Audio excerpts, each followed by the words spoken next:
खाली पेट लेने से इसके साइड इफ़ेक्ट्स ज़्यादा होते हैं। जब आप स्नैक के साथ लेते हैं तो इसके एब्जॉर्प्शन यानी जज़ब होने की सलाहियत ज़्यादा हो जाती है। आयरन डेफिशिएंट होने वाली जो मदर्स हैं उनके अपने ऊपर भी असरात होते हैं और उनके बच्चे के ऊपर भी असरात होते हैं, जिनमें आयरन की कमी होती है और आयरन वो नहीं ले रही होती।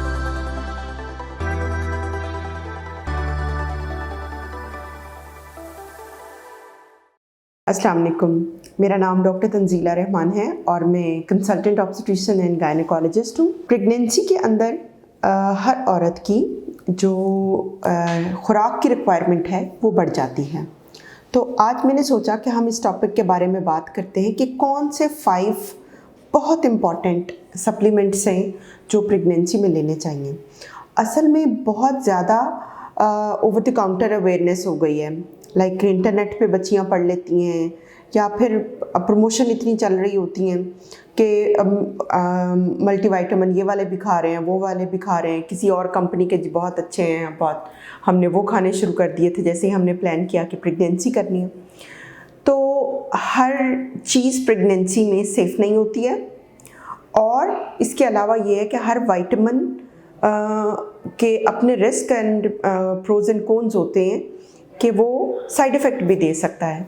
सो आपको इसका सेफ्टी बताने के लिए मैंने आज की वीडियो बनाई है कि आपको 5 सप्लीमेंट जो बहुत मैंडेटरी हैं और बहुत फ़ायदेमंद होंगे। इसके अलावा अगर आप कुछ लेते हैं तो वो एक लग्जरी डिमांड हो जाएगी सप्लीमेंट की, इसके साथ आपकी हेल्दी प्रेगनेंसी गुजर सकती है। तो हम पहली जो है वो फूड सप्लीमेंट या पहला सप्लीमेंट जो है ना उसके बारे में बात करते हैं, वो है folic acid. Folic acid vitamin B है और ये मैन मेड है, इसको हम फोलेट बोलते हैं। ये फॉलिक एसिड जो है ये प्रेगनेंसी करने से पहले ख़वातीन को स्टार्ट कर देना चाहिए। आइडियली इसको 1 ईयर पहले स्टार्ट करना चाहिए अगर आपकी इंटेंशन है कि आप मुस्तकबिल करीब में बच्चा पैदा करना चाह रही हैं। नहीं तो एटलीस्ट आप 3 मंथ्स पहले शुरू कर दें।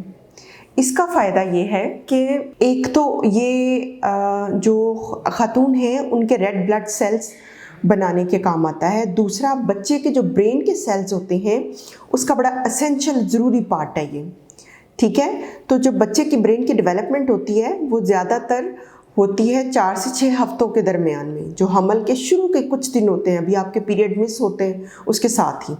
सो इसका एक स्टेडी स्टेट लेवल होना चाहिए आपके ब्लड के अंदर, जो कि पहले से ही होना चाहिए।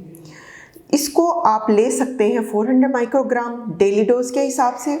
जो भी आपको फॉलिक एसिड मार्केट में मिल रहा है उसके अंदर ये क्वांटिटी होती है। जैसे ही आपका सेकेंड ट्राइमेस्टर स्टार्ट हो तो उसके बाद इसको 600 माइक्रोग्राम कर सकते हैं। ब्रेस्ट फीडिंग वाली जो मदर्स हैं उनको भी इसको ज़रूर लेना चाहिए क्योंकि ये आपके बच्चे की रिक्वायरमेंट को पूरा कर देता है। इसके ना लेने की सूरत में बच्चे के अंदर बर्थ डिफेक्ट्स हो सकते हैं जो स्पेशली ब्रेन को टारगेट करते हैं, जैसे ब्रेन का एनेनकेफली होना, स्पाइना बाइफिडा यानी स्पाइनल कॉर्ड के अंदर डिफेक्ट आ जाना, और इसके अलावा मिसकैरेजेस हैं, प्री टर्म बर्थ हो जाती है, वक्त से पहले बच्चे की डिलीवरी, और लो बर्थ वेट हो सकता है। जो सेकेंड मोस्ट इम्पॉर्टेंट सप्लीमेंट है वो है आयरन। आयरन जो है वो खून के खुलिये बनाने के काम आता है। जैसे ही कोई खातून प्रेग्नेंट होती हैं उनके अंदर आयरन के कंजम्पशन की या डिमांड उनकी बॉडी की बढ़ जाती है क्योंकि उनके अपने भी रेड ब्लड सेल्स ने इंक्रीज़ करना होता है, साथ में उनके बच्चे के भी रेड ब्लड सेल्स जो बनने हैं उसके लिए जो रॉ मटेरियल है वो माँ के ब्लड से बच्चे को जाना है। जो आयरन सप्लीमेंट है यूजुअली हम ये पहले 3 हफ्तों में नहीं देते हैं क्योंकि इससे जो हमल की अलामात होती हैं जैसे कि मतली, वॉमिटिंग वगैरह वो ज़्यादा हो जाती हैं, और क्योंकि आयरन जो है वो स्टमक को थोड़ा अपसेट कर देता है। बेस्ट ये है कि जब आप प्रेगनेंसी में एंटर हों उससे पहले अपने आप को ऑप्टिमाइज़ करें, देखें कि आपके अंदर खून की कमी तो नहीं है, तो उसको पहले पूरा कर लें। पहले 3 महीने में आप यूजुअली आपको कोई भी डॉक्टर जो है वो आयरन नहीं देगा अनलेस कि आपके अंदर बहुत सीवियर डेफिशिएंसी है। जिनके अंदर बहुत सीवियर कमी होती है, बहुत ज़्यादा कमी होती है, तो फिर हमें उनको इंजेक्शंस या फिर टैबलेट्स देनी पड़ती हैं क्योंकि अगर रेड ब्लड सेल नहीं होंगे तो ऑक्सीजन कैरिंग कैपेसिटी कम हो जाती है। सेकेंड ट्राइमेस्टर से या 12 या 13 हफ्तों के बाद से आयरन को डेली टैबलेट की सूरत में आपको लेना चाहिए।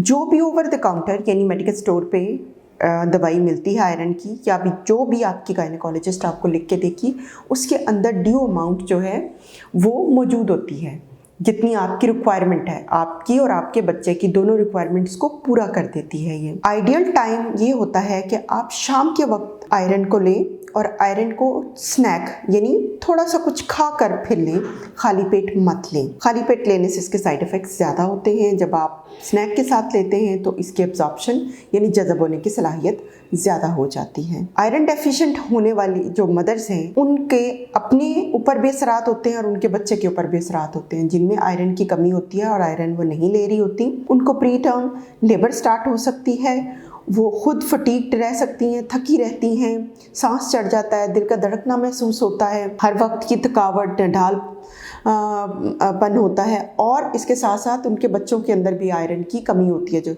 जिससे जो पैदा होने वाला बच्चा है उसका IQ लेवल यानी जहानत में कमी हो सकती है। सो मैंडेटरी है कि आप आयरन ज़रूर लें।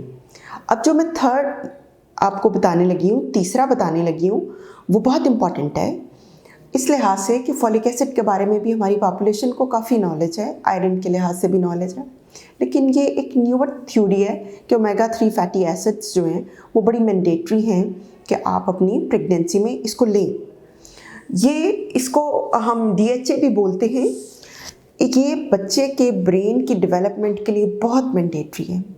ये आपके बच्चे की ब्रेन यानी दिमाग के खुलियों की ताकत के लिए, उसके आँख के रेटिना या पर्दे की ताकत के लिए, या फिर बच्चे को चीज़ें याद करने, कॉग्निटिव उसकी जो एबिलिटीज़ हैं उसको अच्छा करने के लिए बहुत ज़रूरी है।